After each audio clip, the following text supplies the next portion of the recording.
Thanks for tuning in to another video. And for today, I have the Amazfit T REX 3 Pro. And I have the original Amazfit T REX 3. Now, there are a lot of overlap between these two, but there are some really big differences. The Amazfit T REX 3 Pro has a lot of new features and upgrades, and it should, because the price went from $279 for the original T REX 3 all the way up to $399 in the United States. Now, the Pro does come in two sizes now. There is the smaller one, which is 44 millimeters, and it gets a smaller screen, a 1.32-inch screen, but it has the same upgraded features as the larger T REX 3 Pro. I have the larger T REX 3 Pro here, and the big version gets you the same 1.5-inch display as the original T REX 3 with the same resolution. Both have the 4 buttons for navigation.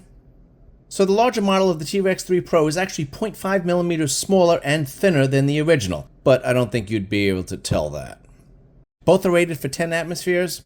So the larger T REX 3 Pro model has a 700 milliamp hour battery, which is the same as the original T REX 3, but you do get slightly different battery life. You're going to get 27 days on this one and 25 days on this.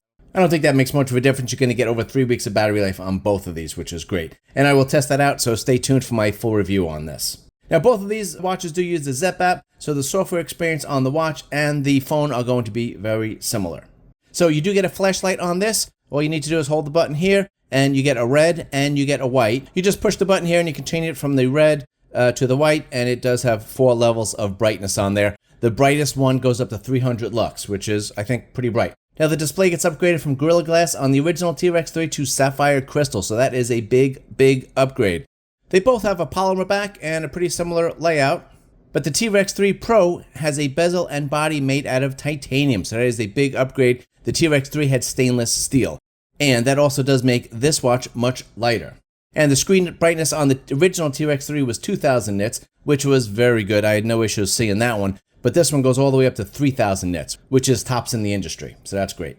The original T REX 3 only had a mic, but the Pro version gets you a mic and a speaker, so you can make and take Bluetooth phone calls with this device. There is no LTE version on this. Both have dual band GPS and offline maps, but the Pro gets much more advanced mapping features. The Pro adds route planning, auto rerouting, and that is without a network connection, a POI search, which is the points of interest, and all of this is on the watch, which is great. Before you go for your run or your bike ride, you can put how far you want to go, and the Amazfit T REX 3 Pro here will create a route based on the distance that you want to go. Another big mapping upgrade is that if you have the map open on your watch, you could just tap any location and you can route to it. The Pro also adds a biocharge measurement, which was first introduced on the Helio strap. That will track and analyze your energy levels throughout the day. So what do you think of these new features? Is it worth the big price jump?